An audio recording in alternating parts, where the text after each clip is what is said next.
Good evening, everyone. We are going to be looking at circles, sectors, and segments now, specifically finding areas of those different figures. And tacking this on to some of the work we've done lately, we're going to work with central angles and use central angles to define sectors and segments. This is all coming out of section 10.7. We got two new vocab terms. Let's get right into it. All right, so the area of a circle. You've been using this for years. Area equals pi r squared. All right, just a quick note. So if radius is 10 inches, all right, then the area of the circle is 100 pi. All right, that's an exact number. All right, if we use rounding off, remember pi has infinite number of decimals. So if we round it off to 3.14 and we multiply it by r squared, we're going to get 314. All right, it's pretty close, but it's not quite as exact as saying 100 pi. Just a little quick note on the difference between using pi, leaving our answer in terms of pi, and then rounding off by using 3.14 instead of pi itself. All right, okay. Now, a lot of our problems are going to ask us to look at areas that cause us a little bit of thinking here. So for example, I've got two concentric circles here, and if we want to know the area of the yellow shaded portion, well, we're going to have to find the area of the large circle and subtract the area of the hole in the middle, so to speak, okay? So area of the large circle, pi r1 squared, minus the hole in the middle, pi r2 squared. You can also write it this way if you like, whichever one you prefer. All right, we'll have an example of that right now. Okay, wrestling mat at Yuma High School, lots of red. Okay, how do you find the area that's in red if we take out that little hole in the middle? All right, just what I was talking about. We're going to take the large circle minus the small circle. All right, careful here, I gave you a diameter. We got to know that the radius then is half of that, okay? So for the little circle, by the way, I did give you a radius. So we're going to go with pi times 16 squared minus pi times 2 squared, which boils down to what you see there, right? Okay, another way of doing it is using that formula that we had on the previous slide. Pi times 16 squared minus 2 squared will give us the same answer.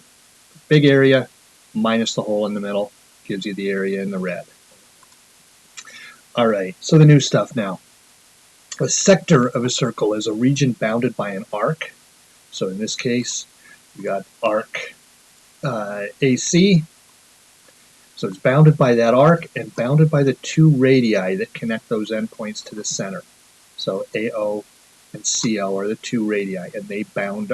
Those are the boundaries of our sector. All right.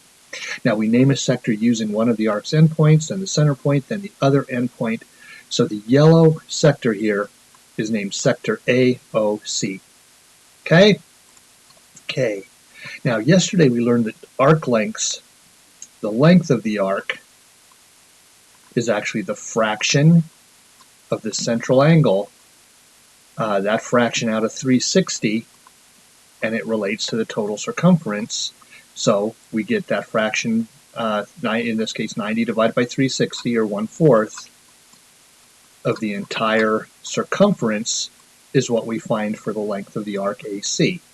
Same thing's going to happen with areas, okay? Hopefully you can see this. We've got 1/4 of the circle shaded in yellow, okay? 90 out of 360 again, or 1/4 of pi r squared will give us the area of the yellow. It's a quarter of the area of the entire circle, all right? And of course it works for any angle. Here we are, we're going to see the same thing again, okay? So for any angle, that measure of the central angle divided by 360 times pi r squared will give us the fraction of the circle that is that forms the area of the sector. Okay, give you a couple examples. Area of the yellow sector, area of the orange sector. Pause it. Here come your answers. Yellow sector is 28/360ths of the total circle. Radius is 8. So 28 over 360 times pi r squared. Exact terms 5 pi, rounded off, we got about 15.6 centimeters squared. For the orange sector, we're going to recognize again that CA is a diagonal, so it's got to be 180 degrees. So I take 180, subtract 94, and I see that this angle's got to be 86 degrees. Therefore, we're going to take 86 over 360 times pi r squared and find the area of the orange sector. All right, then a segment. A segment of a circle. A part of a circle bounded by an arc and a segment joining its endpoints.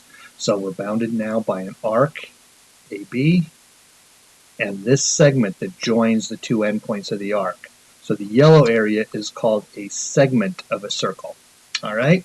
Now, to find the area of this circle, you're going to have to find the area of the entire sector, like we did on the last slide, and subtract the area of the triangle.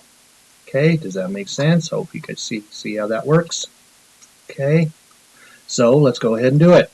What's the area of the yellow segment? Well, first we're going to find the area of the sector. 94 over 360 times pi r squared, 82. Now, to find the area of the triangle, we can do a number of things, right? We could drop an altitude here, okay, use a 47-degree angle on this half of a triangle to find the height, right? Using the cosine of 47 is equal to h over 10. Once we have that, we could probably use Pythagoras to find this side length, or this length from here to here. Again, just working with the small triangle. Then we could double it to find our base, multiply it by height. Or, just to show you that it works kind of cool, we could also go back and remember that we've got this other new formula we learned the other day.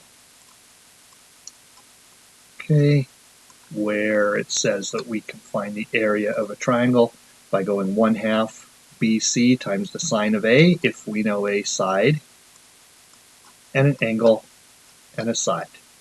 Since this has to be isosceles, we do know side, angle, side, so we can use this formula as well. So either way, if you like the other method with the altitude and using the cosine, do that. If you like that other method that I just pointed out, altitude, cosine of 47, solve the triangle, then use the base times the height. Or we could also use area equals 1/2 BC times the sine of A.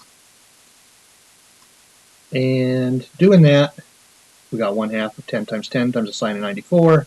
We get 49.9. Now the area of the yellow segment is the total sector minus the area of the triangle.